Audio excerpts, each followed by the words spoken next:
Good morning, ladies and gentlemen. Welcome back to your English COVID classroom.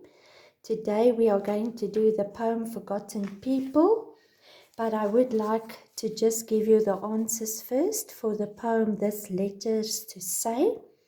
And I would like to just remind you that it will also be on your RCL group so that you can get the answers there to mark. Right. The poem Forgotten People.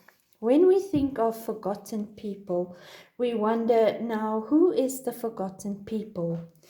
We are thinking of the elderly, our grandparents. They are the ones that are forgotten by society and by their families.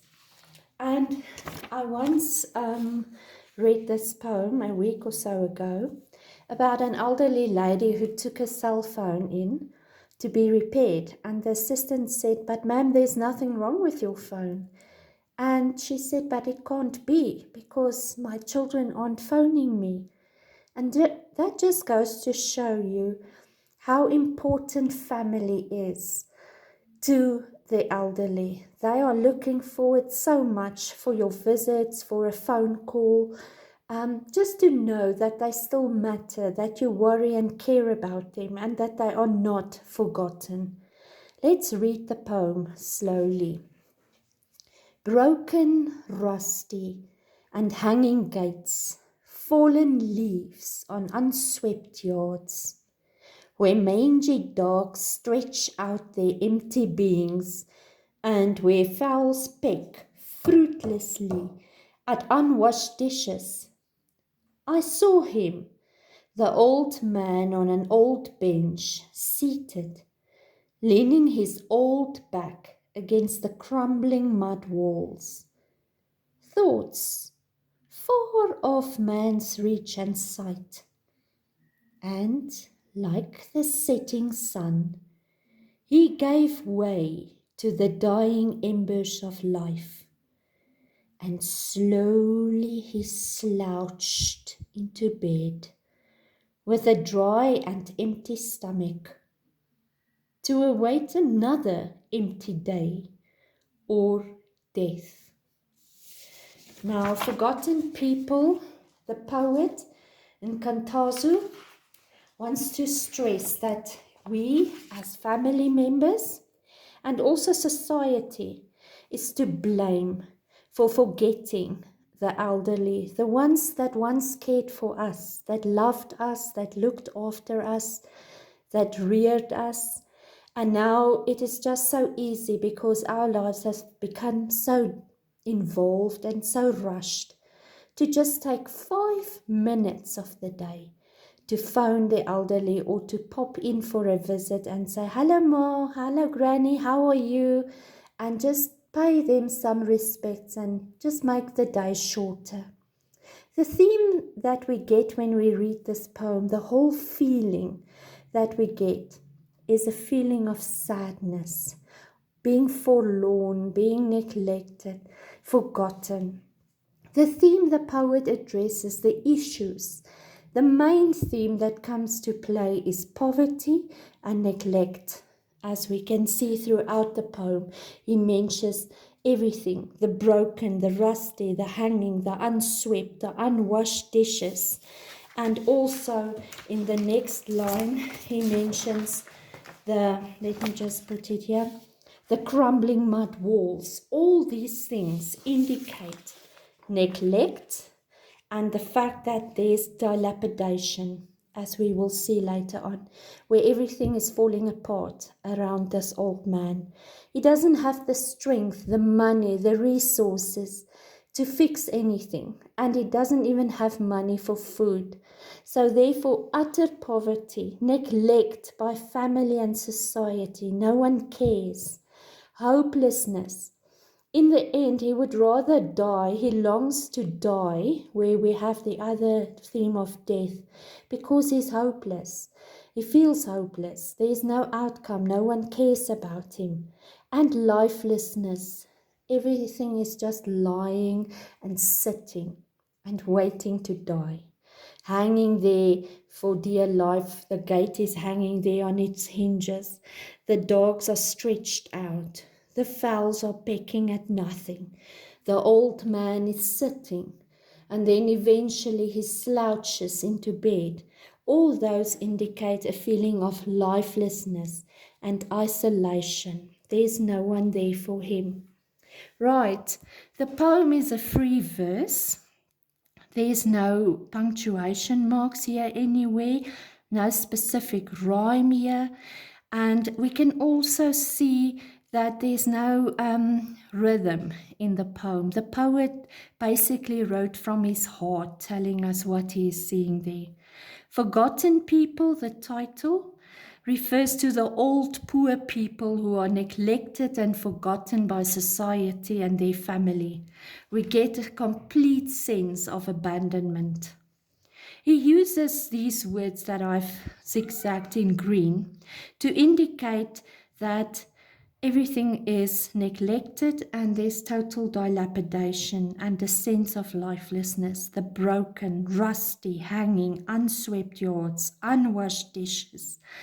Right, we see utter neglect and dilapidation, a sense of lifelessness with these things just hanging there. If you should drive past this place, you would think there's nobody here.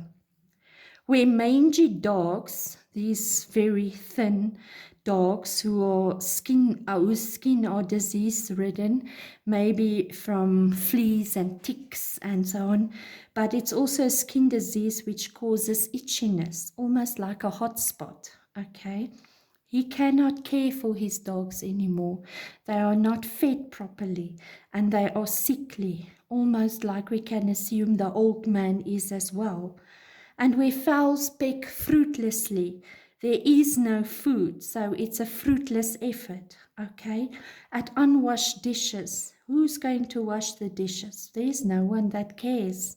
He doesn't have maybe soap to wash the dishes. All of these, again, a sign of neglect and poverty. But the irony around this is that the dogs and the fowls are his only companions. Right, then we go on to line 9. Here the poet gets involved and he says, I saw him, the old man, on an old bench, seated, leaning his old back against the crumbling mud walls. Old here is highlighted because it stresses how old he is. It also refers to the poverty and neglect and abandonment that we see. Right, old is repeated 3 times to stress he is old.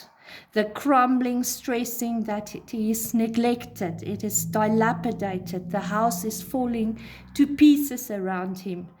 Then thoughts, far off man's reach and sight. This old man is sitting there and he is thinking about things that are far off and that we do not know about. He might be suffering from dementia, he might be suffering from Alzheimer's, he's forgetful, or he's reminiscing about things that has been happening around him in the past, his family, his children. But that is almost like a release for him. It's his only comfort, as we can say. His thoughts are his only comfort. Okay, because that is what is his company at that moment. And like the setting sun, he gave way to the dying embers of life. Like a simile, where the setting sun is compared to the end of his life. He gave way to the dying embers of life. Just like the sun sets, he seems to be giving in to the dying embers of life, to death. Therefore, we get the simile, he's giving up hope. Giving up hope. There we get the hopelessness. Okay. Dying embers. Embers are smoldering coal of a dying fire.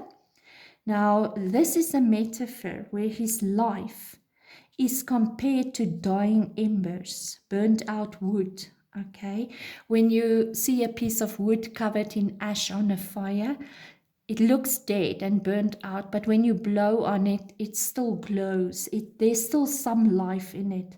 This is where this old man's life is now. It is like a dying ember.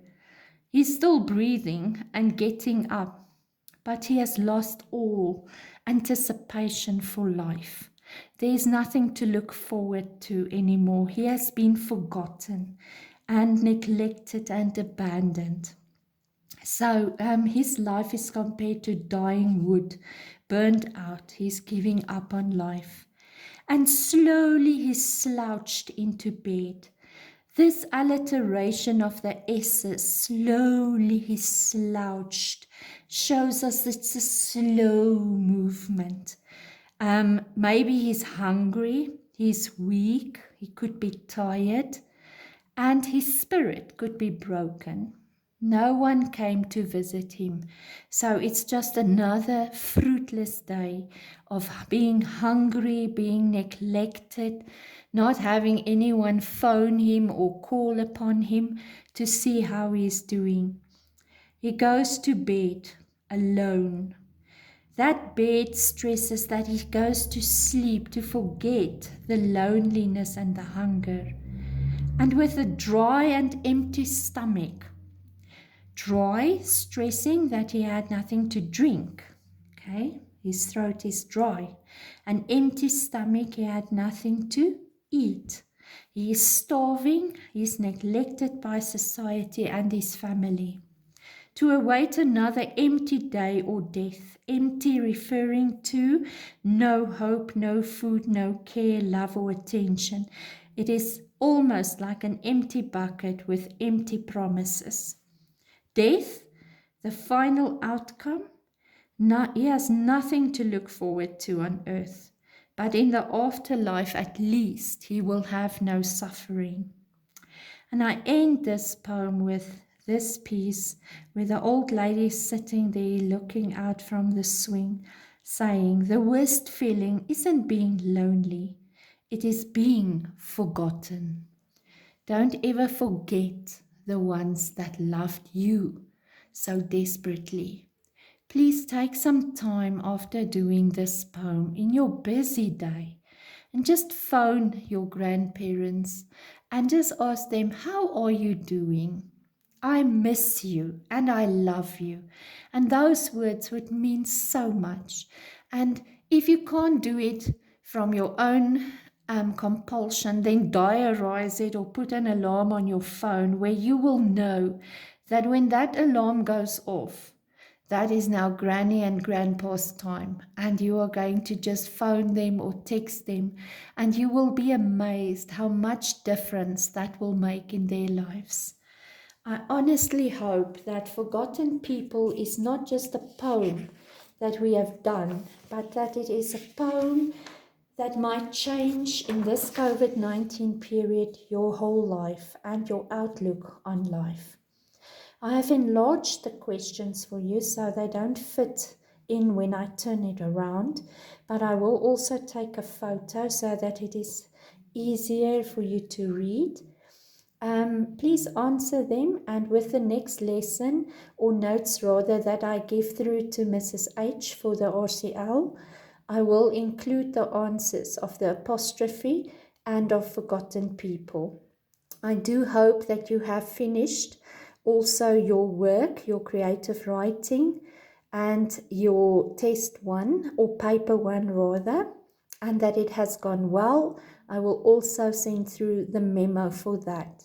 Have a fabulous day, my grade 11s. I miss you awfully much, and I hope to see you so soon. Keep well. Bye-bye.